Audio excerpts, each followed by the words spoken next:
잘 쉬셨습니까? 지난 시간에 너무 끔찍한 말씀을 드렸더니 좀 충격을 받으시는 분들이 많이 있는 것 같은데, 사실 실상은 이거보다 더 끔찍합니다.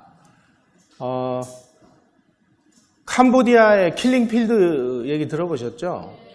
그때 그 사람 죽이는 수법을 보니까 그냥 한 13살, 14살 먹은 그 아이들이 그 경찰서장 부인 이런 사람들 지식인이라고 그 머리에다 못을 박아서 죽였대요.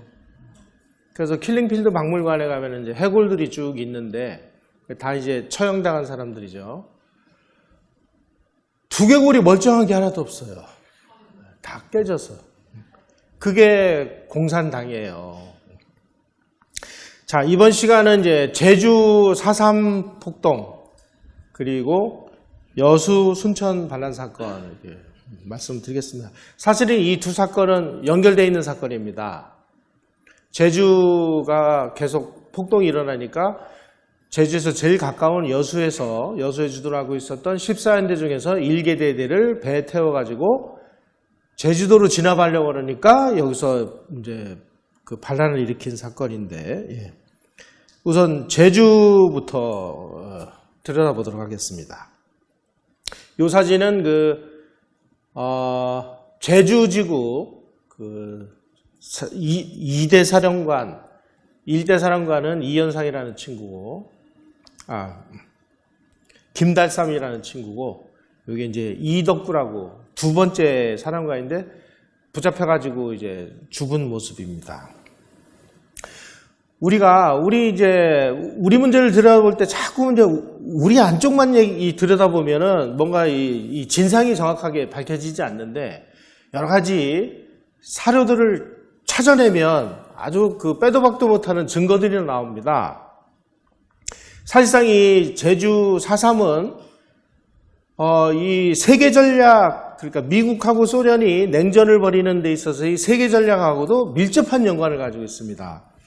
1947년 3월에 트루먼 대통령이 공산주의 봉쇄 전략이라는 것을 선언을 합니다. 그래서 트루먼 독트린이라고 얘기를 하죠. 자꾸 이 소련이 공산주의를 수출을 해서 이 나라 저 나라를 막 공산화를 시키고 동유럽에 소련이 점령하고 있었던 동독, 폴란드, 헝가리, 루마니아, 불가리아, 유고슬라비아 다 공산화를 시키고 흑해에서 지중해로 나가는 길목에 있는 그리스하고 터키까지를 공산화하려고 그쪽에다가 무기 대주고 자금 대주고 공산 진영을 훈련시키고 그러니까 트루먼 대통령이 야 이거 안 되겠다. 이러다가 이제 전 지구가 다 공산화되는 거 아니냐. 트루먼 독트린이라는 것은 그전까지는 소련의 우리 동맹국이었는데 이제부터 너희는 우리의 적이야. 너희들은 지금부터 단 한 발이라도 공산주의를 수출하기 위해서 자유민주주의 국가들을 건드리거나 공산주의를 수출하면 우리가 가서 틀어막겠어. 봉쇄 전략을 선언한 겁니다. 그 봉쇄 전략을 뚫고 나온 게 어디예요? 대한민국이잖아요. 6.25 남침이잖아요. 그러니까 이 공산주의가 뚫고 나오면 우리가 가서 틀어막겠어 라고 선언을 한 트루먼 독트린에 의해서 미국이 재빨리 참전을 해서 이 공산군을 격퇴하는 이런 상황이 벌어지는 거죠. 이렇게 트루먼 대통령이 미국이 그 공산주의 봉쇄 전략으로 나와가지고 그러면 우리는 이제 유럽 지역에 이 전력을 전력 투구하겠다 이렇게 나오니까 소련은 그러면 우리는 아시아 중시 전략을 하겠다. 그래서 아시아를 공산화하는 전략으로 맞섭니다. 그래서 이제 그걸 즈다노프 독트린이라고 그러는데 즈다노프라는 사람이 이제 만들었다고 그래서 얘네들은 이제 미국 너희들은 그럼 유럽에다가 집중을 해라. 그런 사이에 우리는 아시아를 공산화하겠다라고 선언을 한 것이 즈다노프 독트린입니다. 1948년 그러니까 제주 4.3이 48년 4월 3일 날 일어난 일인데 바로 그해 2월 19일부터 인도 캘커타에서 동남아 청년대회라는 것이 열립니다. 이거는 뭐 동남아 청년대라고 이름은 걸었지만 사실은 소련 공산당이 아시아 각국의 공산주의 대표들을 불러가지고 비밀 지령을 내린 회의였습니다. 예를 들면 뭐 월맹, 인도네시아, 스리랑카, 버마, 인도, 파키스탄, 네팔, 필리핀, 말라야 이런 공산주의 대표자들이 참석을 했고요. 그 당시에 38선 이북 지역의 북한은 아직 정식으로 나라가 만들어지지 않았기 때문에 옵저버 형식으로 초청을 받았습니다. 그래서 8개의 나라의 공산주의자들이 참석을 했는데 이 캘커타 회의가 끝나고 난 다음에 이 캘커타 회의에 참석을 했던 8개 나라에서 일제히 공산폭동이 일어났다는 사실입니다.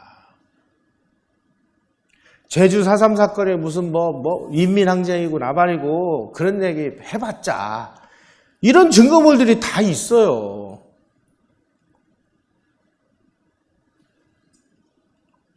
캘커타 회의를 가만히 들여다보면 제주 4.3 사건하고 여수순천 반란 사건은 명백히 뭔가에 소련에 아까 제가 대구 폭동은 스탈린이 박헌영이하고 김일성 불러가지고 박헌영에게 신선술 지시한 것이 대구 폭동으로 일어났다고 말씀을 드렸듯이 제주 4.3하고 여수순천 반란 사건도 결국은 이 캘커타 회의에서 뭔가 지령이 내렸을 텐데 불행하게도 그 대구 폭동은 그 스티코프 일기를 통해서 우리가 그 증거물을 적나라하게 이제 우리가 입수했기 때문에 자신 있게 말씀을 드릴 수 있는데 불행하게도 이 인도 캘커타 회의에서 무슨 지령이 내려왔는지를 그 입증할 수 있는 그런 사료가 발견이 되질 않았어요. 그래서 이게 밝혀지면 아마 아까 제가 말씀드린 대로 이 폭동 자금은 어디서 되고 뭐 구호도 만들어주고 하는 증거물들이 있을 텐데 아직은 사료로 이게 밝혀지질 않아서 혹시 러시아에 관심 있는 분들은 1948년 2월 달에 열린 이 캘커타 회의를 한번 열심히 잘 연구를 해보시기 바랍니다. 박사학위가 하나쯤 나올 수 있는 그런 주제입니다, 이게. 좌익들은 1945년 8월 15일 해방이 된 이후부터 이제 남쪽 지역에서 우리 국군이 만들어지는 그 과정이 쭉 진행이 될 때 그 국군의 모체가 되는 뭐 조선 국방경비대라든지 이런 데에 좌익 세력들을 지속적으로 집어넣기 시작을 했습니다. 이게 왜 가능했느냐? 그 당시에 미 군정은 뭐 공산주의가 얼마나 위험한 존재인지 뭔지 이런 거에 대해서 현실 감각이 없었어요. 그러다 보니까 그 당시에 뭐 군대 입대한다고 그러면은 뭐 얘가 좌익인지 뭔지 이런 거 가리지 않고 다 받아들였습니다. 그러다 보니까 고향에서 빨갱이 짓을 하다가 경찰이 체포하려고 그러면은 재빨리 국방병기대로 들어가요. 그럼 여기는 손을 못 대요. 그래가지고 이 국방경비대, 그러니까 나중에 이게 그 국군이 되는데 이게 완전히 이게 좌익의 온상이 되다시피 해버렸습니다.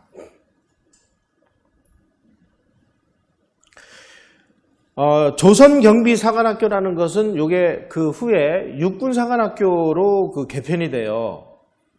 요 조선경비사관학교의 3기생 중에 유독 좌익이 많았습니다. 3기생. 예를 들면 여수순천 반란 사건을 일으킨 김지회 뭐 이런 친구들이 다 3기 출신들입니다. 3기생 임관자가 281명인데 281명 중에 258명이 좌익 혐의로 조사를 받았고 그 중에 60명이 숙군을 당했습니다. 그러니까 이 3기는 그야말로 우리 국군의 이 좌익화에 아주 혁혁한 공을 세운 그런 기수입니다. 김지회, 홍순석 같은 이 친구들이 여수순천 반란 사건을 일으킨 그 부대의 그 좌익 두목이었거든요. 이렇게 군에 자꾸만 이제 이 좌익계들이 침투해가지고 이게 막 붉게 물들기 시작하니까 야, 이거 안 되겠다. 큰일 났다. 그래가지고 5기생은 거의 대부분 북한에서 월남을 한 서북청년단들 출신을 대거 받아들이기 시작을 했습니다. 여러분 이 육군사관학교 5기가 나중에 어떤 역사적으로 어떤 역할을 하냐면 박정희 대통령이 1961년에 5.16을 일으키잖아요. 5.16을 일으킬 때 실제 병력을 동원한 사람들은 전부 육사 5기생들입니다. 이 사람들은 뭐냐? 거의 대부분이 북한에서 월남을 해서 서북청년단으로 들어가서 빨갱이 때려잡는 데 앞장섰던 서북청년단 출신들이에요. 여기에 맞서서 남로당은 1947년 7월 7일 날 당중앙에다가 군사부라는 것을 설치해가지고 군 안에 남로당 조직을 대거 포섭하는 이런 작업을 시작을 했습니다. 그래가지고 군에 침투시킨 이 남로당 요원들이 결정적인 시기가 오면은 폭동반란을 일으켜서 이 군을 접수해서 완전히 적색혁명을 일으키려고 준비를 하기 시작했던 것입니다. 제주 4.3의 진짜 이유는 뭐냐? 그때 박헌영이가 미 군정이 체포령을 내리니까 월북을 하거든요. 월북을 해가지고 김일성이가 남침을 일으키도록 야 우리 남한에 이 남로당 세력이 이렇게 막강하게 건재하고 있어. 그래 김일성 너는 안심하고 침략을 해. 그러면 우리가 남로당 20만 세력이 일제히 폭동을 일으켜가지고 우리가 그냥 접수를 해버릴 테니까 하는 것을 보여주기 위해서 제주도를 콕 집어가지고 제주도에서 폭동을 일으켰다는 것입니다. 1948년 1월까지만 해도 대한민국 건국에 앞장서서 찬성을 했던 이 김구 선생이 갑자기 2월 달에 휙 돌아서 가지고 나는 단독 선거하는데 반대하고 북한으로 올라가가지고 남북 협상을 하겠다 이렇게 나오는 그 시절에 이제 유엔 한국 임시위원단이 한국에 파견돼 가지고 북한 지역에는 못 들어가게 막으니까 유엔에서 그러면은 유엔의 총선 감시가 가능한 지역에서만 해도 선거를 해라 그래가지고 5월 10일 날 재헌의원 선거를 하기로 결정이 되니까 이 재헌의원 선거를 못하도록 방해하기 위해서 무장폭동 장소로 제주도를 정했는데 제주도로 정한 이유가 또 있습니다. 박갑동 씨의 회고록에 의하면은 제주도를 폭동 장소로 택한 이유는 해방 직후부터 공산당 활동이 가장 활발했고 공산당 선전선동으로 도민 사상이 붉게 기울어졌다고 판단했기 때문입니다. 그러면은 그 당시에 어떤 식으로 폭동을 진행을 했느냐? 남로당 중앙당이 제주도위원회에다가 이재복하고 조경순이라는 이 조직책을 파견을 해서 야 폭동을 일으켜라 이렇게 지령을 내렸습니다. 지령을 내리니까 자기네들이 모여가지고 야 우리 폭동을 일으켜야 돼 말아야 돼 하고 회의를 해서 표결 끝에 폭동을 일으키기로 결정을 한 사실이 문건을 통해서 밝혀졌어요. 이 문건을 제가 좀 설명을 드리겠습니다. 그 당시에 제주도 사정이 어땠느냐? 제주도는 남로당 가입자가 약 6만 명에서 7만 명일 정도로 제주도민이 약 25만 명이었는데 6만 명이면은 엄청나죠? 지금 현재 제주도 인구가 아마 64만인가 이런 정도인데 그 당시 25만이었는데 그 중에 6, 7만 명이 남로당에 가입을 했대요. 존 메릴이라는 학자의 연구에 의하면 존 메릴은 미국 대사관에 근무를 하다가 나중에 학자가 된 사람인데 이분의 연구에 의하면 해방 후에 제주도민의 80%가 적극적 또는 소극적인 남로당 지지자였대요. 그리고 도지사 박경훈이 인민투쟁위원장, 제주읍장이 부위원장, 면장이 투쟁위원 이런 식으로 제주도는 거의 인민공화국이나 마찬가지였다. 이런 상황에서 섬이라는 이 고립된 지역에서 특정한 누군가가 공산당이 되면은 그 일대가 다 그냥 공산당이 되는 이런 상황이었다는 것입니다. 거기다가 이 조선시대에서부터 이 제주도 사람들은 육지 사람들에게 피해만 당했다라고 하는 이 피해의식이 아주 굉장히 강합니다. 그래가지고 자기네들끼리 이게 똘똘 뭉치는 그거를 이제 제주도 말로 괜당의식이라고 하는데, 그래서 아주 그 제주도 그 본토 사람하고 육지 사람하고를 굉장히 심하게 차별을 합니다. 이런 그 어떤 배타적인 의식이 결국 그 제주에서 이런 비극이 일어나는 그런 역할이었다 이거죠. 자, 제주 4.3도 이게 명백한 남로당의 폭동이라는 사실을 입증할 수 있는 명백한 자료가 있습니다. 제주도 인민유격대 투쟁보고서라는 자료가 있는데요. 요거는 좌익들이 우리가 제주도에서 폭동을 어떻게 일으켰는지를 상세하게 보고서로 작성을 했어요. 이걸 아마 김달삼이가 작성을 해서 나중에 김달삼이가 북한에 가가지고 우리로 치면 국회라고 할 수 있는 최고인민회의에 가가지고 제주도 투쟁보고서를 발표하는데 그 투쟁보고서하고 내용이 거의 똑같아요. 그걸 봐가지고 아마 김달삼이가 작성을 했는데 그 아지트를 경찰이 습격을 해가지고 노획한 문서입니다. 이 자료도 페렌마이크 자료실에다가 이걸 띄워놨어요. 필요하신 분 한번 다운을 받아서 한번 보세요. 남로당 제주도 이 자료에 의하면, 그러니까 경찰이 노획한 이 자료에 의하면은 48년 3월 15일 북제주군 조천면 신천리에서 당 상임위원회를 열어서 지금 남로당 당 중앙이 와가지고 제주도에서 폭동을 일으키라는 그런 지시를 하는데, 우리가 폭동을 일으킬 거냐 말 거냐 장시간 회의를 한 다음에 13대 7로 반란을 일으키기로 결정을 했다 라고 자기들이 만든 문건에 나와 있어요. 상세하게 나와 있습니다. 상세하게. 그들이 반란을 일으키기로 결정하는 이유는 뭐냐? 첫째, 조직 수호와 방어의 수단으로. 둘째, 단선 단정을 반대하는 구국투쟁의 방법으로. 적당한 방법으로 적당한 시간에 전도민을 총벌기시키는 무장반격전을 기획하기로 13대 7로 자기네들이 결정을 했습니다.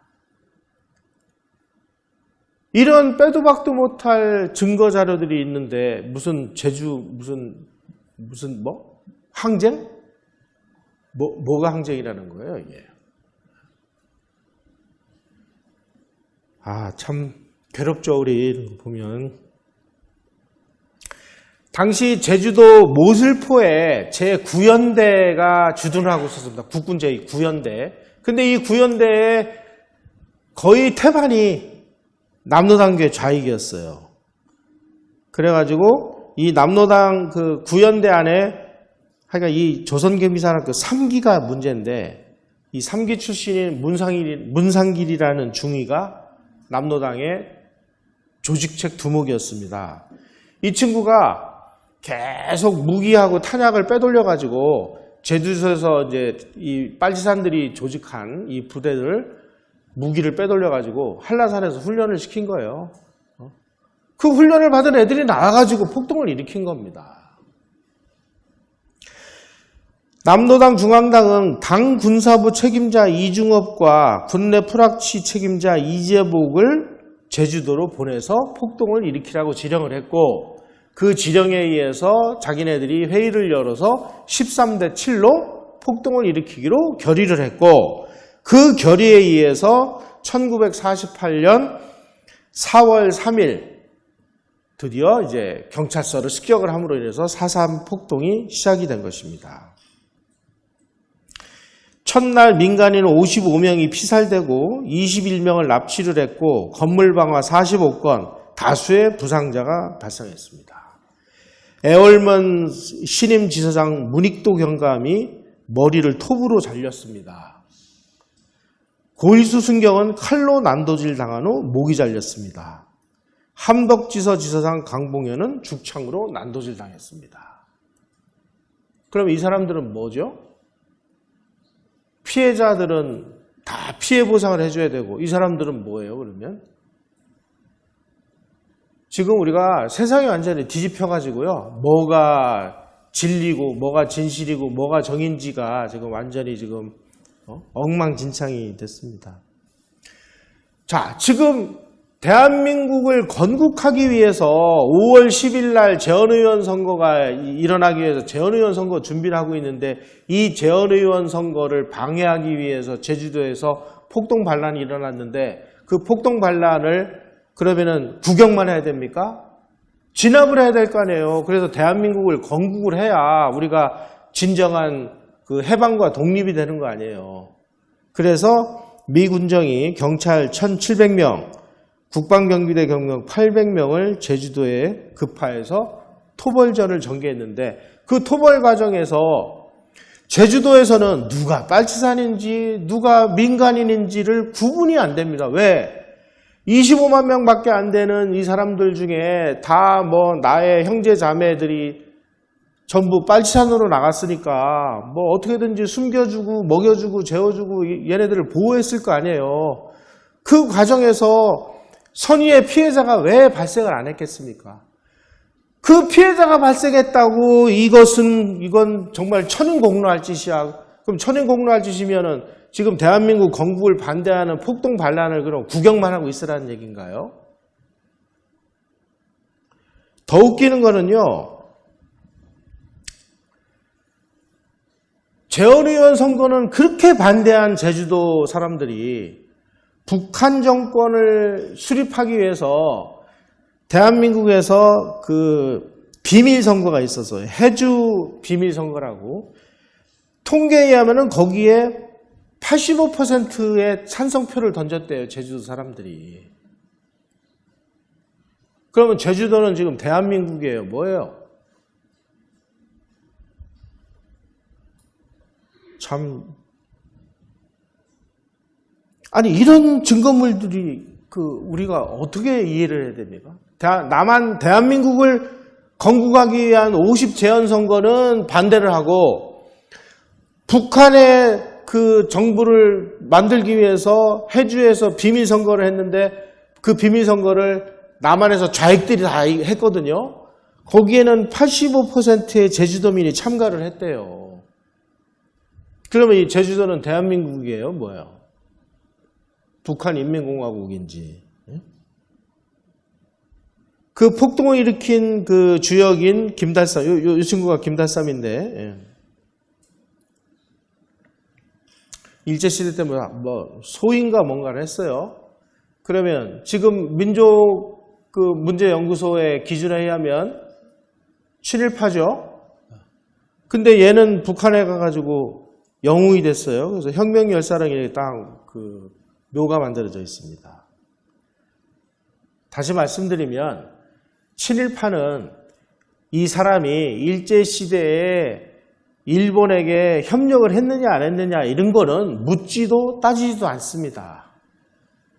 해방 이후에 공산정권을 수립하는 과정에서 공산정권 수립에 찬성했느냐 반대했느냐. 찬성한 놈들은 아무리 민족반역자질을 해도 다 영웅으로 받아들이고 공산정권 수립에 반대한 사람들은 전부 친일파로 낙인 찍어가지고 역사의 퇴물로 만들어버리는 것이 공산당들이 즐겨 써먹고 있는 친일파 전술이라는 거예요. 김달삼이는 자기가 폭동을 일으켜놓고 북한으로 월북을 하라. 그래서 지령을 받고 제주도를 탈출해서 북한으로 가서 영웅칭호를 받습니다. 6.25가 일어나니까 너 6.26대 데리고 내려가. 그래서 6.26대 데리고 내려왔다가 강원도 정선에서 우리 토벌대한테 사살당해서 죽었습니다.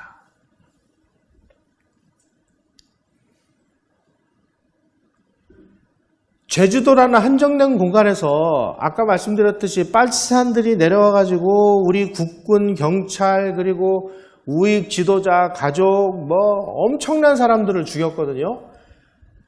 이 부분에 대해서는 입도 뻥끗도 안 해요. 그런데 우리 국군과 경찰, 이런 토벌대들이 토벌하는 과정에서 아니 도대체 이 제주도라는 이 공간 안에 누가 빨치산이고 누가 선량한 민간인인지를 어떻게 구분합니까?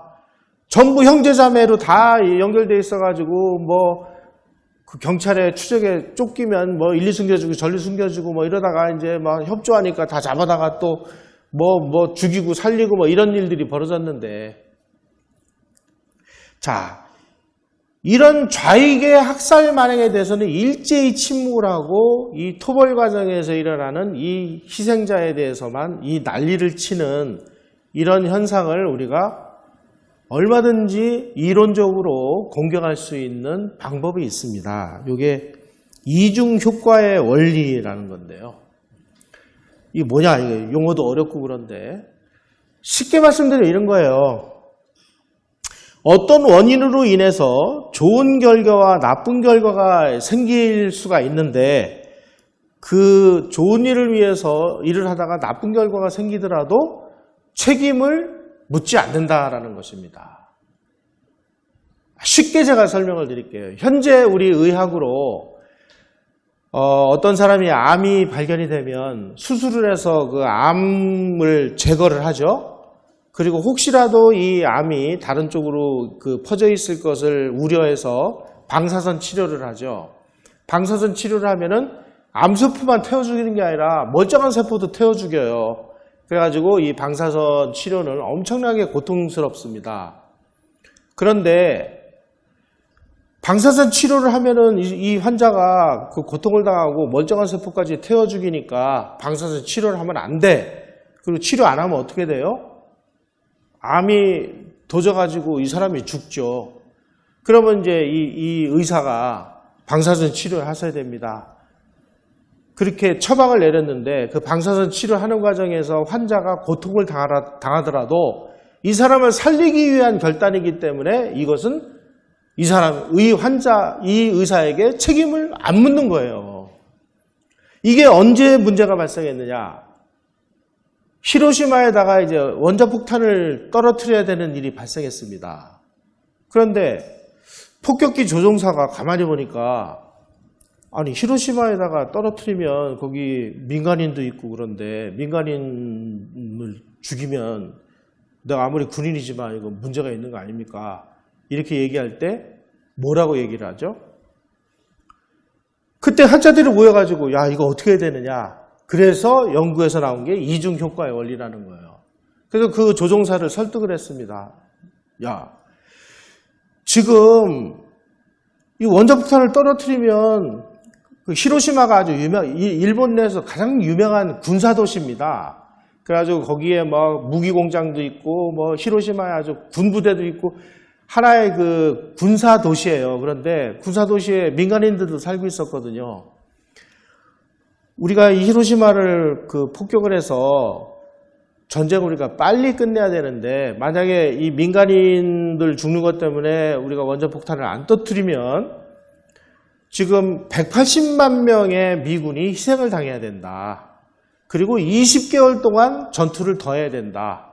그런데 그 20개월 전투하는 동안 180명의 우리 동료와 우리 미군들이 죽어야 되는데 그 민간인 몇 명을 살리기 위해서 우리 180만 명을 희생하는 게 낫냐? 아니면 불가피하게 전쟁을 빨리 끝내기 위해서 민간인의 희생을 무릅쓰고 원자폭탄을 떨어뜨리는 게 낫냐? 이렇게 얘기하니까 조종사가 어이쿠 내가 잘못 생각했구나. 이게 이중 효과의 원리라는 거예요. 자, 지금 현재 대한민국이라는 그 신생 국가를 탄생시키기 위해서 재헌의원 선거를 하기 위해서 지금 준비를 하고 있는데 좌익들이 폭동을 일으켜서 그 폭동을 진압하지 않으면 안 되는 상황이 됐어요. 진압하는 과정에서 선량한 민간인이 희생을 당할 수도 있어요. 그 선량한 희생을 당하는 것 때문에 이 토벌을 하지 말아야 됩니까? 여러분들은 어떻게 생각하시나요? 그 과정에서 발생한 피해를 가지고 지금 물고 뜯고 그래가지고 이게 무슨 제주 폭동이 아니라 제잠 4.3 항쟁이야 대통령까지 나서서 잊지 않겠습니다. 뭘 잊지 않겠다는 거예요, 그럼?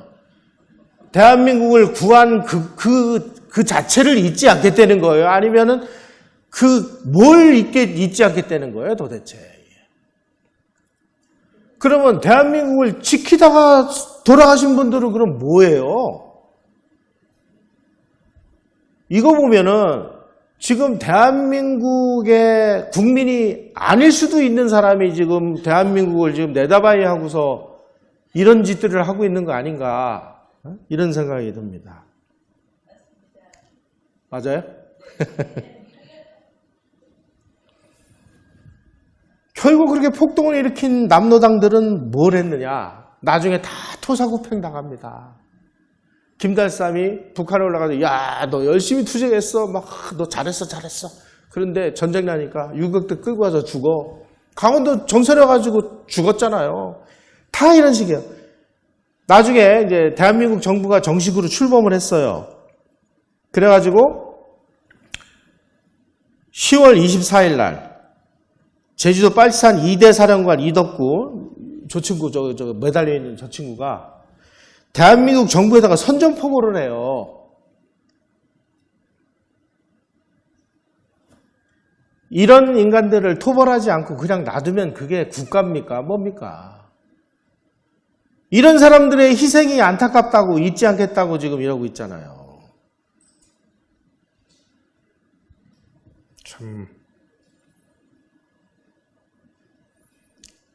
자, 이렇게 해서 대한민국 정부가 출범을 하고 다시 제주도에서 막 이제 이 4.3 이 잔당들이 다시 대한민국 정부에다가 막 선전포고를 하고 막 이런 상황이 벌어지니까 이제 대한민국 건국이 되고 어느 정도 이제 준비가 된 그 정부에서 야, 제주도에서 가장 가까운 여수에 주둔하고 있는 14연대의 1개 대대를 무장을 시켜서 제주도로 보내서 그 반도도를 토벌을 하라.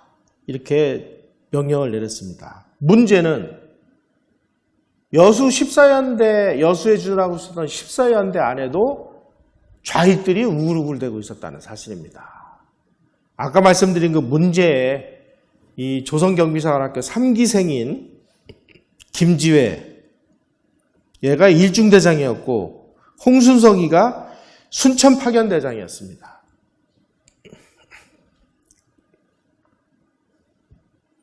(10월 19일) 날 육군총사령부가 여수에 있는 14연대에다가 오늘 20시를 기해서 1개 대대를 제주도로 파견하라, 이렇게 전통문을 보냈는데 이 전통문을 여수 우체국의 남로당원으로 있던 남로당원이 가로채가지고 이걸 남로당에게 알렸어요. 그래가지고 이 내용을 가지고 14연대에 있는 그 연락책에 연락해서 야, 폭동 일으켜. 그래가지고 일으킨 게 여수 순천 반란 사건입니다. 그래가지고 갑자기 14연대의 좌익이 반란을 일으켜가지고 무장을 하고 와가지고 저항을 하는 사람들을, 장교들을 24명을 현장에서 다 쏴 죽이고 14연대가 이제 반란군이 돼버린 거예요. 그리고 나서 이제 여수 시내로 쳐들어가서 여수를 점령을 했습니다. 그래서 여수 중앙동 광장에 이제 좌익계 인사와 반란군들이 모여가지고 뭐를 하느냐? 대한민국 정부 무효를 선언합니다. 그리고 혁명과업 6개항을 채택을 해요. 그 혁명과업 6개항 중에 두 번째 항목을 보십시오.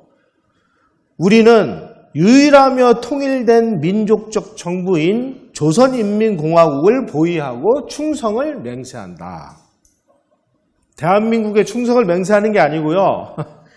조선인민공화국이래요.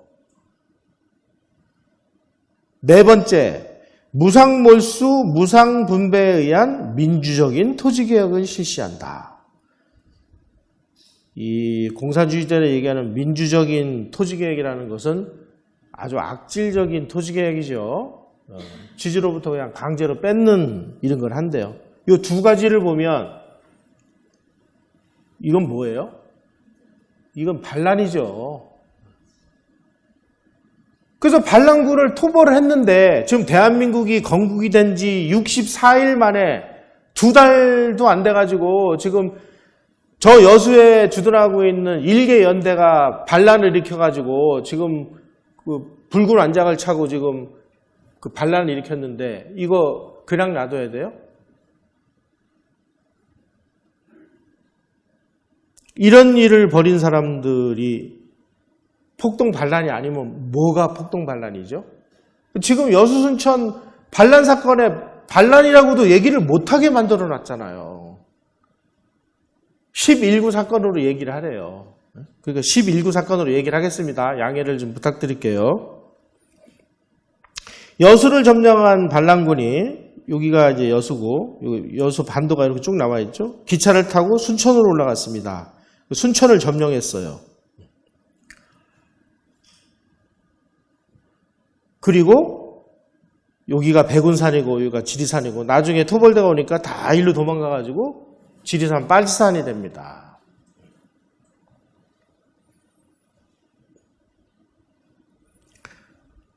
자, 이렇게 되니까 이제 그 진압군을 보내가지고 진압작전을 실시합니다. 요 분이 김백일이라는 사람이고요. 만주군관학교 출신입니다. 요 분이 누구냐? 박정희 그 당시 소령이었습니다.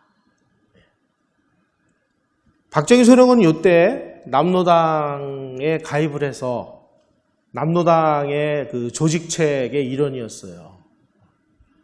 근데 이 김백일 씨가 만주군관학교 박정희의 선배인데 작전에 관해서는 박정희가 대한민국에서 최고다. 그래서 작전을 도와줄 수 있도록 그 얘를 좀 보내주십시오. 그래가지고 박정희 소령을 데리고 갔습니다. 그리고 지금 박정희는 자기가 남로당원이니까 얼마나 불안했겠어요. 결국 그 여수순천 반란 사건이 진압이 된 다음에 체포가 되죠. 그건 잠시 후에 말씀을 드릴게요.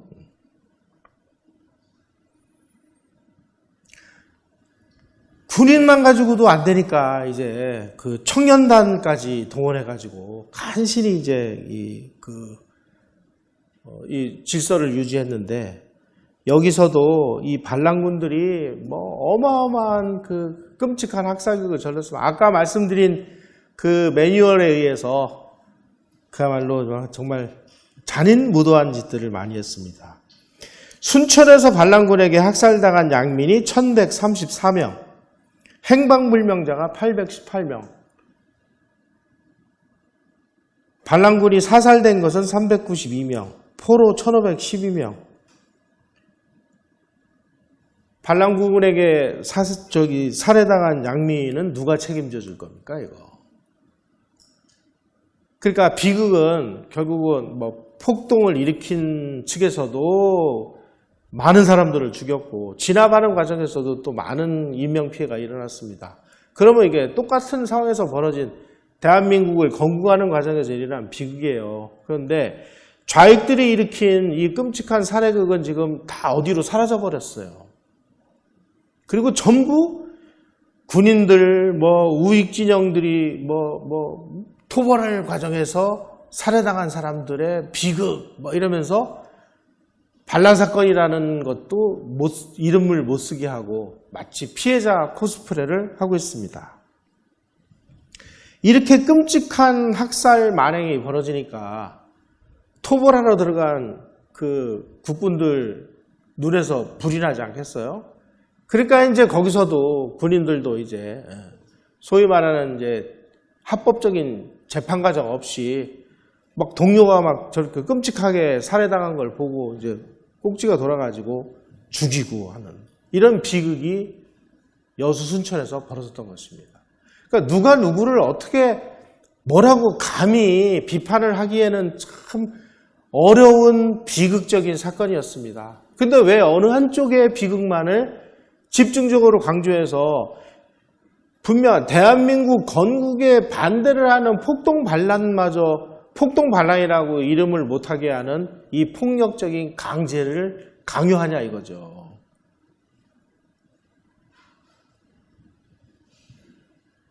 존 메리라는 사람도 이 경찰에 넘겨져 재판받는 과정에서 적지 않은 혐의자가 재판을 거치지 않고 처형된 사실을 인정을 하고 있어요. 이거 어쩔 수 없는 이 비극적인 상황에서 일어난 정말 이 일이었는데, 여수 순천을 탈환하는 과정도 만만치가 않았습니다. 그래가지고 막 간신히 10월 27일 이 무렵에, 그러니까 10월 19일 날 반란을 일으켜가지고 27일 약 8일 내지 10일간 그 일대에 말하자면 이 공산군들의 해방구가 만들어져 있었으니까 피해가 얼마나 컸겠어요.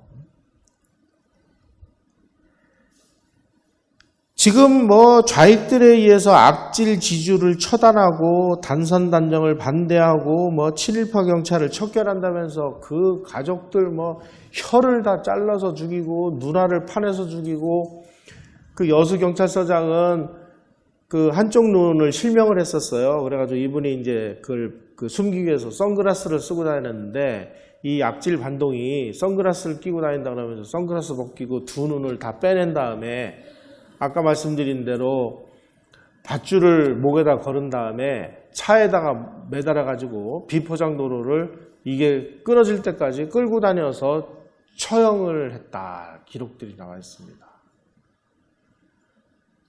이렇게 죽인 사람들에 대해서는 도대체 어떻게 책임을 물어야 되는 거예요? 왜 어느 한쪽만 그 희생당한 것을 가슴 아파하는 거죠? 그럼 이쪽 사람들도 동일하게 예우를 해주고 가슴 아파해주고 그리고 피해에 대한 보상도 해줘야 될 거 아니에요. 만약에 해준다면 왜 이 사람들에 대해서는 왜 입도 뻥끗 안 하는 거죠? 지금 대한민국이 지금 공산혁명 국가입니까? 이 좌익들이 이 여수 순천 반란 사건에 관해서 끝없는 거짓말들을 하고 있습니다.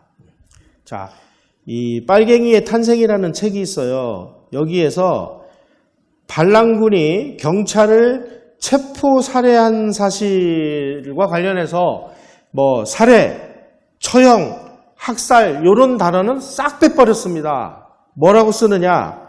체포, 처벌, 무력화 이런 용어로 다 바꿔놨어요. 그러니까 좌익들이 경찰이나 군인들, 군인 가족들 이런 사람들을 죽이는 게 아니라 처벌했다, 무력화시켰다 이렇게 표현을 하는 거예요. 이게. 우리 경찰과 군인이 폭동 반란을 일으킨 그 좌익들을 잡아가지고 처형하면 이거 살해, 처형, 학살 이런 식으로 또 표현을 해요. 뭐라고 써놨느냐? 이 빨갱이 탄생이라는 책에다가 반동적인 우익인물을 체포하고 처벌하는 일은 인민위원회가 제일 먼저 실시한 사업이기도 했고 가장 비중을 두어 시행한 일이기도 했다. 체포하고 처벌했대요. 체포 학살한 거를. 그냥 읽으면 야, 그 좌익들은 그래도 굉장히 인간적이었네. 이런 느낌이 들도록 이걸 전부 세탁을 한 겁니다. 또 이를 반대하는 세력들을 무장해제시키고 무력화하는 것이 제일 중요한 일이었다. 따라서 반동분자 색출의 제1차적인 대상은 경찰이었다. 다시 말씀드리면 경찰을 체포해서 총기 뺏은 다음에 때려 죽이거나 찔러 죽이거나 누나를 파내서 차 뒤에 묶어가지고 그 머리를 끊어내는 일을 했다는 것을 무장해제시키고 무력화하고 처벌했다라고 표현을 하고 있다는 사실이에요. 자, 그 다음에 또 보겠습니다. 청년단이나 이런 우익들은 죽어도 마땅하다라는 뉘앙스를 풍기는 표현들이 많이 있습니다. 여기에 이렇게 써놨습니다. 이용기 인민위원회 위원장은 봉기 소식을 들은 일부 몰지각한 과격분자들이 주민들의 지탄을 받아온 사람들을 사사로운 보복으로 살해하고 불을 지르는 행위를 했다고 경고했다. 그런데 이렇게 써놨어요. 물론 죽은 사람들은 청년단 등에 가입했거나 경찰에 밀적으로 활동했기 때문에 마땅히 처벌을 받아야 했지만 그러니까 이런 사람들은 마땅히 죽여도 된다는 뉘앙스로 써놓은 거예요. 이런 식으로 이 여수순천 반란 사건 때 양측이 다 뭐 여러 가지 그 뭐 반란 과정에서 그리고 토벌 과정에서 일어났던 이런 끔찍한 일들을 좌익들이 한 것은 굉장히 용어를 순화시켜 놓고 이쪽 그 정당한 진압 명령을 받고 출동한 사람들이 했던 행위는 뭐 학살, 만행 뭐 이런 식으로 표현을 해놓으니까 이 책을 그냥 읽는 사람들은 야 이거 뭐 대한민국 이게 정의가 있는 거야 뭐 이런 식으로 이제 오해를 하게 만드는 거죠.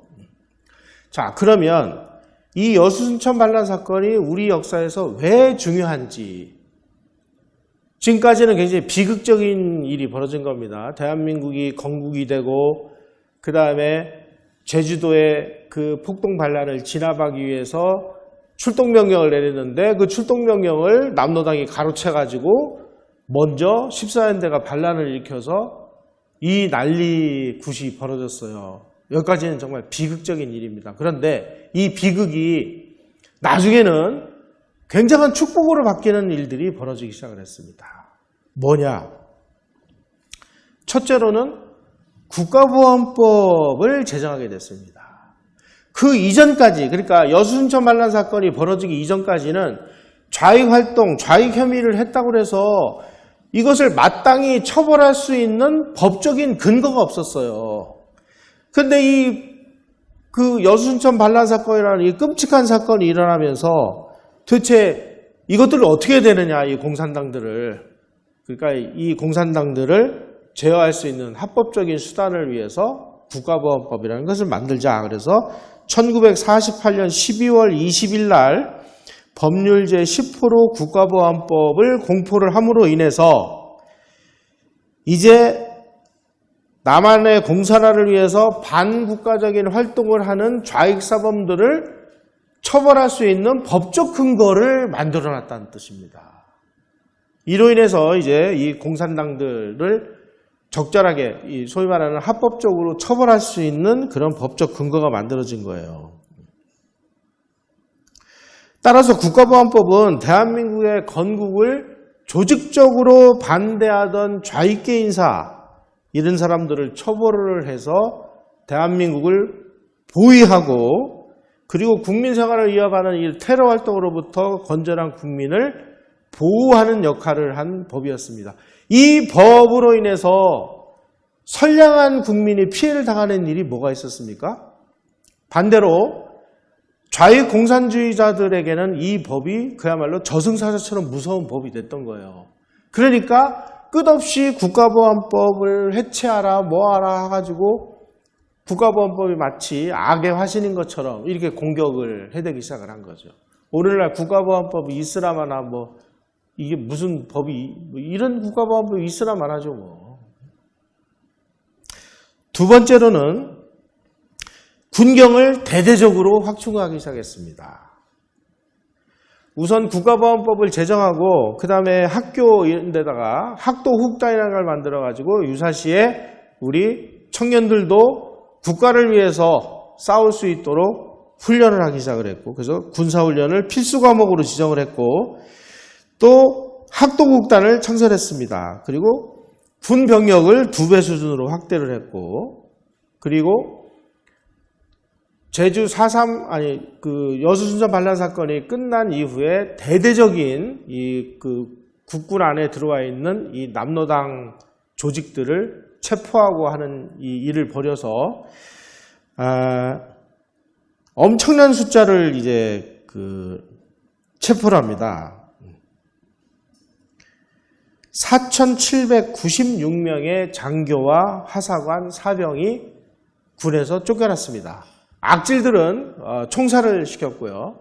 그 다음에 이제 숙군 수사가 막 진행되어 오니까 좌익들 중에 일부는 탈영을 해가지고 도망가거나 월북을 했습니다. 그렇게 해서 탈영을 한 그 숫자가 5,568명. 그래서 합치면 1,317명이 좌익이거나 공산 세력이었다는 뜻입니다. 그래가지고 이 여순천 반란 사건을 계기로 인해서 국군 안에 침투했던 이 좌익 남로당 계열의 이 좌익들을 싸그리 청소하는 데 성공을 했습니다.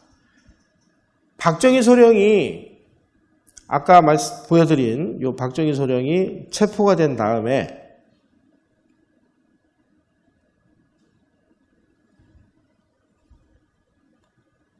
자, 그 당시만 해도 이 숙군수사팀에서 군 내에 들어와 있는 장교 조직 집단 안에 침투한 남로당 좌익 세력의 계보를 몰랐어요. 박정희, 당신 말이야, 내가 보니까 당신이 무슨 악질 짓을 하거나 사람을 죽인 일을 행하지도 않았고, 당신 형이 대구폭동 때 경찰청에 맞아 죽어가지고 거기에 대한 억하심정으로 남로당에 가입한 것 같은데, 조직을 불면 우리도 거기에 대한 선처를 하겠다. 박정희가 종의를 주니까 남로당 장교 집단에 들어가 있는 핵심 조직을 다 불었습니다. 그리고 이게 다 암호명으로 돼 있는데 이 암호명이 누군지를 모르니까 당신이 우리가 체포를 하는 현장에 가서 남로당 진짜 조직원을 집어달라. 그래가지고 박정희가 가서 숙군 과정에서 절대적으로 협력을 해요.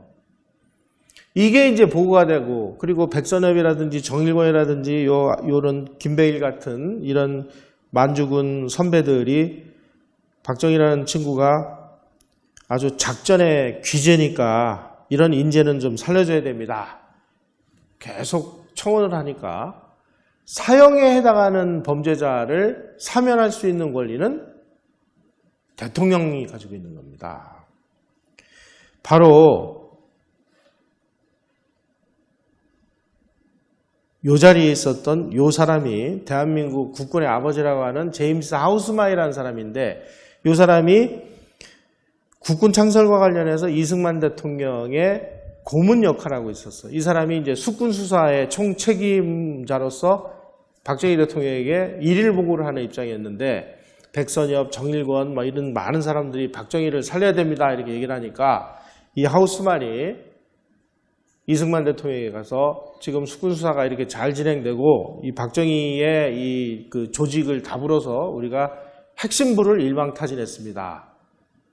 박정희는 죄질로 보면은 그다지 악질적이지는 않은데 어쨌든 남로당에 가입한 혐의는 있기 때문에 처벌을 피할 수 없는데 군 내 의견이 이렇습니다. 그랬더니 그 사람 전향을 한 것이 맞습니다. 그래서 사면을 시켜준 거예요. 누가 살려줬냐? 이승만 대통령이 살려준 겁니다. 물론 건의는 많이 했죠. 그런데 이런 사람을 사면을 시킬 수 있는 권리는 대통령의 책임이에요. 그래서 무기로 감형을 하고 군에서 불명예 제대를 시키는 선에서 이 사람을 살려냈습니다.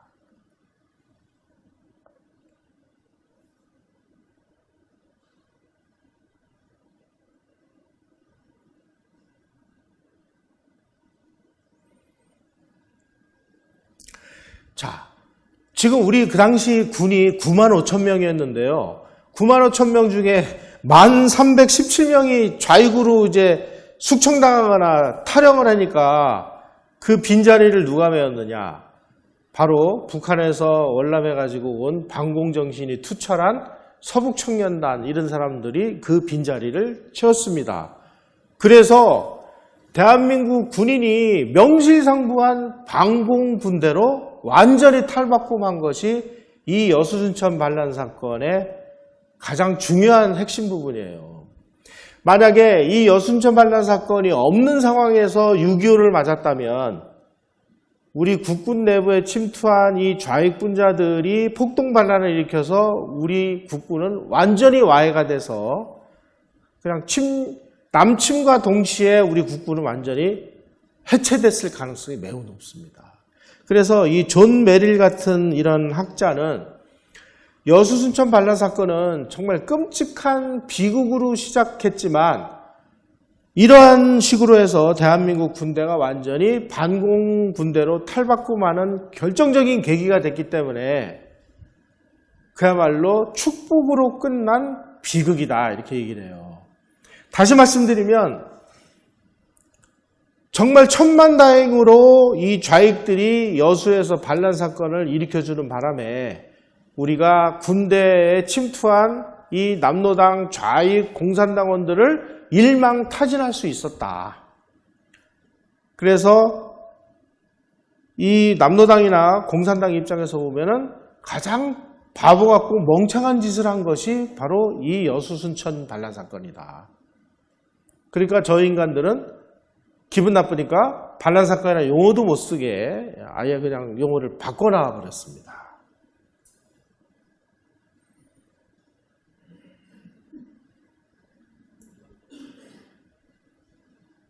근데 이 사람은 또 뭐라고 얘기한 걸까요? 자국민 토벌 명예에 대한 거부를 과연 반란이라고 규정할 수 있는 것일까? 하버드 나온 사람이 이렇게 얘기를 하고 있네요. 저는 이분 하는 모습을 보면서 하버드 대학에 정말 지극한 회의를 느낍니다. 이게 지금 이 사람들이 뭐 용어 세탁 차원을 넘어서 특별법 비슷한 걸 제정해서 지금 희생자를 추모하고 국가배상을 해주기 위해서 얼마 전에 뭐 몇백억도 뭐 예산을 책정했다 이런 얘기들이 들리잖아요. 지금 이런 짓들을 하고 있어요. 남로당과 좌익들의 폭동 반란은 어디론가 사라지고 민간인 학살, 국가 폭력, 독재 정권 연장 이런 용어들이 등장하고 있습니다. 여러분 우리가 지금 이 좌익이나 이런 전체주의자들부터 친일파니 민족 반역자니 적폐니 이 공격을 당하는 사람들을 보면 한결같이 다 공산당을 때려잡는데 앞장서서 대한민국을 지켜낸 사람들입니다. 이승만 대통령이 그랬죠. 박정희 대통령이 자신의 그 과거를 딛고 얼마나 위대한 반공국가를 만드는 데 일조를 했습니까? 대한민국의 국력과 북한의 국력이 박정희 대통령이 5.16 일으킬 때는 우리가 1인당 국민소득 80불, 북한은 320불, 무려 4배나 잘 살았습니다. 북한이. 왜 잘 살았느냐? 일본이 북한에다가 남겨놓은 공업시설 때문에. 그런데 박정희 시절에 18년 동안 정말 피눈물 나는 그 노력을 기울여서 남한하고 북한의 국력이 정확하게 역전된 시기가 1974년입니다. 지금은 국력이 수천 배가 벌어져 가지고요. 북한이 저게 무슨 국가예요? 그냥 악의 축이지. 북한은 지금 나라가 아니라 조선 왕조의 재활입니다, 저게. 그래서 쟤네들은 저 국가 원수를 세습을 하잖아요, 김씨들로. 그럼 조선 왕조 시절에는 이씨 조선이었는데 이 이씨 조선이 김씨 조선으로 바뀐 거일 뿐이에요. 그러니까 쟤네들은 나라 이름도 조선이잖아요, 지금. 우리는 대한민국이고. 그런데 이 사람들이 이런 부역질을 하고 있어요. 하버드 나오면은 그래도 좀 정상적인 생각은 기본적으로 하실 줄 알았는데 어떻게 같은 하버드를 나왔는데 한 분은 그야말로 대한민국을 이렇게 위대하게 만드시고 어떤 분은 우리 역사에 이렇게 오물을 뿌리는 역할을 하고 있는지 하버드 대학 총장한테 한번 좀 질의라도 해봐야 될 것 같습니다.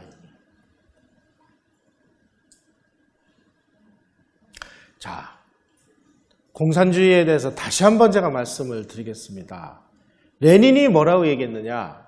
공산주의자는 자, 지금 우리 상황하고 한번 잘 연상해서 비교를 해보세요. 공산주의자는 법률 위반, 거짓말, 속임수, 사실은폐 따위를 예사로 해치우지 않으면 안 된다.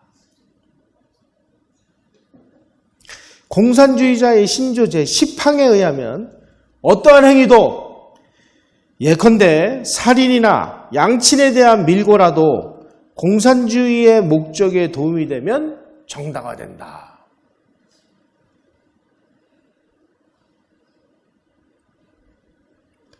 어떻습니까, 여러분? 지금 우리가 겪고 있는 상황과 한번 잘 비교해 보십시오.